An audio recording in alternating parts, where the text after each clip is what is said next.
The woman had haunted eyes.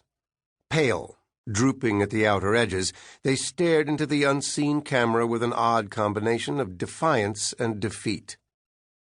She didn't move. Neither did the camera.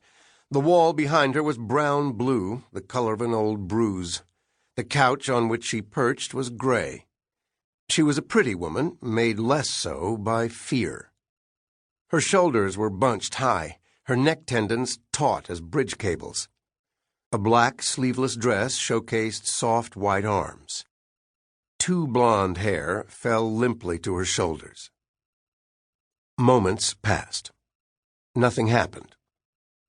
In another situation, I might have cracked wise about it being one of Andy Warhol's old anti-films. Interminable static studies of the Empire State Building, a man sleeping. When a homicide lieutenant brings you something to watch, you keep your mouth shut. Milo stood behind me. His black hair and raincoat were rumpled.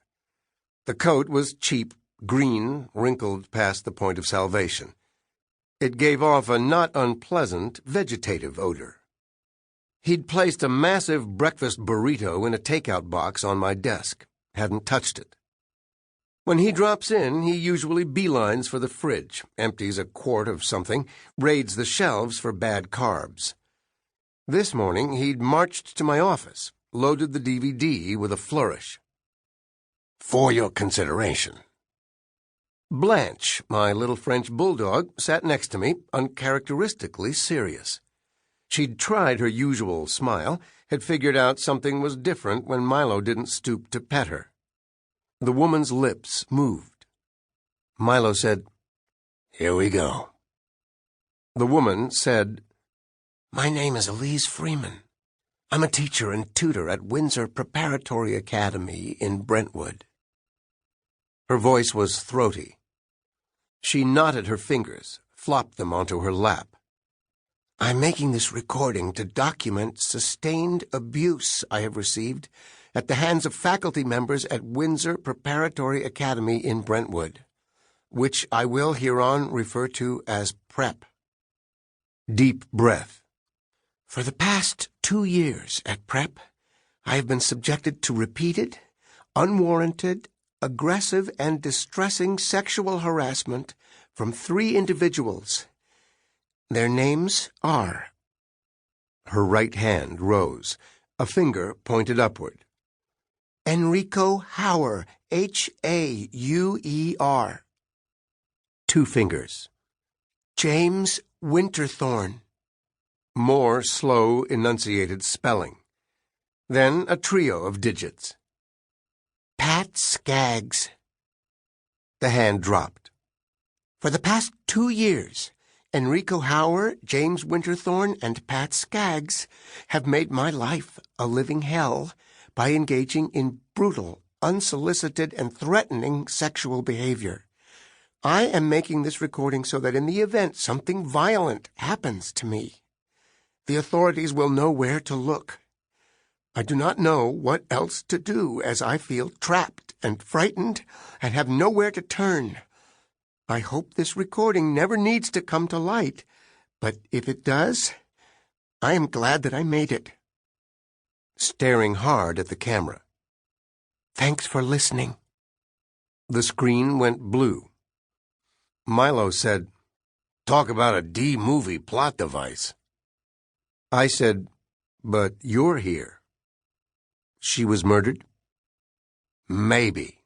She's on ice." "Backlog at the coroner?" His laughter was harsh. "Nope. This morning I missed a literal. Ice of the dry sort. Frozen CO2. She was found in a home, lying in a bathtub full of the stuff." I tried to picture the blonde woman as a frozen corpse, didn't like the image that flashed in my head, and reverted to Dr. Helpful. Someone trying to mess up the time of death estimate? Or maybe a psychopath coming up with a new way to showcase his handiwork. He winced, as if all contingencies were painful. Removing the disc, he slipped it back into a clear plastic jewel box. Not bothering to glove up, the DVD had already been printed, matched only to Elise Freeman. I said, "Where are you going with this?" He rotated his neck. "Got coffee? Maybe some toast?" We left my house with black coffee in travel cups and 6 slices of lavishly buttered sesame rye. When Milo wants to think, phone, text, or sleep, he sometimes asks me to do the driving. It's against LAPD regs, but so are lots of things. He makes up for my mileage cost with bar tabs and such. The toast was occupying his attention, so I offered to take my Seville. He shook his head, scattering crumbs, continued to his latest unmarked, a bronze Chevy Malibu with a phlegmy ignition. Heading north on Beverly Glen, he steered with one hand, stuffed rye bread into his mouth with the other. The police radio was switched off. "Where are we going?" "Where she died. Studio City." "Not a West L.A. case, but you're on it." "Not an official homicide, but I'm on it." The difference between an experienced psychologist and a novice is knowing when not to speak. I sat back and drank coffee.